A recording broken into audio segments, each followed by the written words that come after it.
Welcome to The Explainer, where we break down the big picture. Right now, our world is going through some massive shifts. The old rules, they're bending, maybe even breaking, and new powers are stepping up, trying to write the next chapter.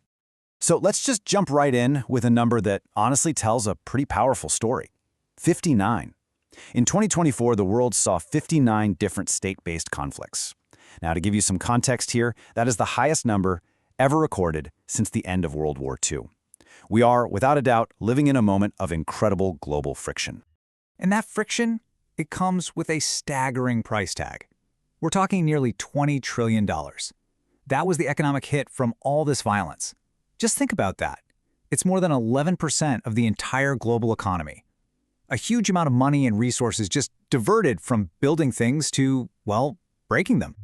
Okay, and get this, while all of that is going on, another massive crisis is just speeding up.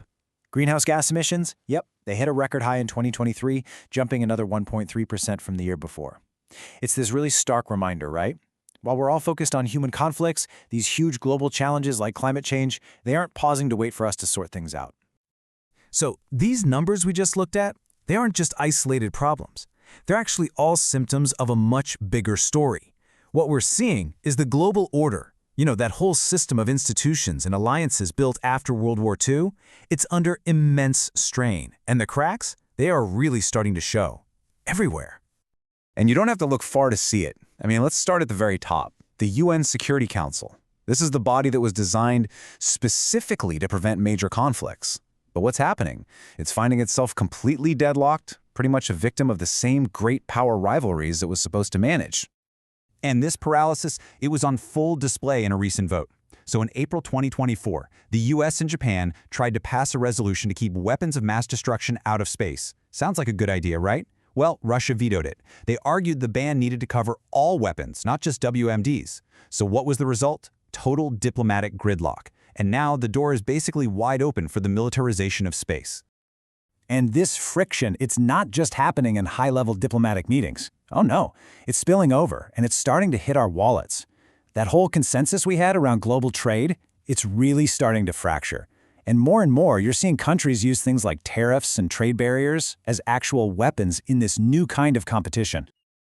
Just look at the wave of disputes from early 2025 alone. You had China filing a complaint against US tariffs, then Canada did the same thing over steel and autos. The US shot back with its own reciprocal tariffs on pretty much everyone, and then you had China and the EU trading blows over everything from European brandy to Chinese electric cars. It's basically a multi-front trade war. So, with all this growing insecurity, what happens? Well, you see a really dramatic shift in defense spending. Check this out. The number of NATO countries hitting that 2% GDP target has just skyrocketed. Back in 2014, it was only 3 nations. Fast forward to 2024, 22. That is a massive jump. It's nothing short of a rapid remilitarization, a super clear sign that countries are getting ready for a much more dangerous world. Okay, so while these old institutions are struggling to keep up, we've got these new global challenges popping up, and they're creating entirely new arenas for competition, and sometimes for cooperation. You could really call these the battlegrounds of the 21st century. All right, first up, and this is a big one, artificial intelligence. As AI gets more and more powerful, there's this frantic race between countries to write the rules for how it can be used in warfare. A lot of this global conversation is happening around frameworks like RE-AIM, which stands for Responsible AI in the Military Domain.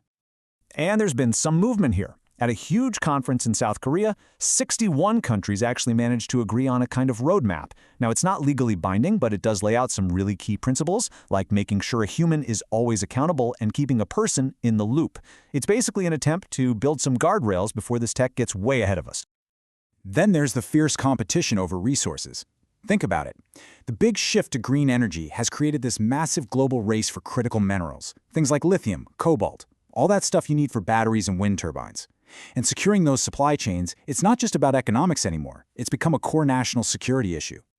And finally, let's talk about the digital world, because here something interesting is happening. The threat from transnational cybercrime is getting so big, so universal, that it's actually forcing countries to cooperate. So you see more and more nations joining up on shared legal frameworks like the Budapest Convention. Why? Well, it's simple, really. No single country can win this fight on its own. So, okay, in this super complex, shifting world, how does a rising power even begin to navigate all this? Well, let's look at a really interesting case study, Brazil. They're really trying to carve out their own path in this new multipolar reality. Now, this might just look like a table, but it's actually a pretty telling snapshot of Brazil's growing influence. Just in 2024, Brazilians were elected to lead several really key international bodies. We're talking everything from Interpol to the International Seabed Authority. And let me tell you, this isn't just a coincidence. It's the result of a very deliberate, very proactive diplomatic strategy. And what that strategy looks like is a very delicate balancing act. They are engaging with everyone. They hosted the G20 summit. They held military exercises that involved troops from both the US and China. And at the very same time, they're tightening their relationships with their BRICS partners, India, South Africa, and so on. This isn't about picking a side. It's about building bridges to all sides. On top of that, Brazil is playing to its unique strengths. It's leveraging its most important environmental asset, the Amazon rainforest, to position itself as an absolutely indispensable leader in climate negotiations. And that whole strategy is going to be on full display when they host the huge COP30 climate summit in Belém. So all of this, it brings us to this really deep contradiction, right? On the one hand, the world is fragmenting. It's breaking up into competing blocks. But at the exact same time, there's this huge push to try and build new rules for the future. We are, truly, at a crossroads. And that, right there, is really the central tension of our time. Even as the competition gets more intense and conflicts are flaring up all over the place, there are these really serious efforts happening to reform global governance, to create new systems that can actually handle the kinds of crises we're facing today. There are two big initiatives you should really keep an eye on here. First, there's the UN's Pact for the Future. It's this broad attempt to sort of reboot international cooperation on everything from security to tech. And second, there's the WHO's very ambitious Pandemic Accord, which is basically designed to make sure we are never, ever caught flat-footed by a pandemic like we were in 2020. And this quote here from Brazil's President Lula, it just perfectly captures a feeling that's shared by a lot of nations, particularly in the global south.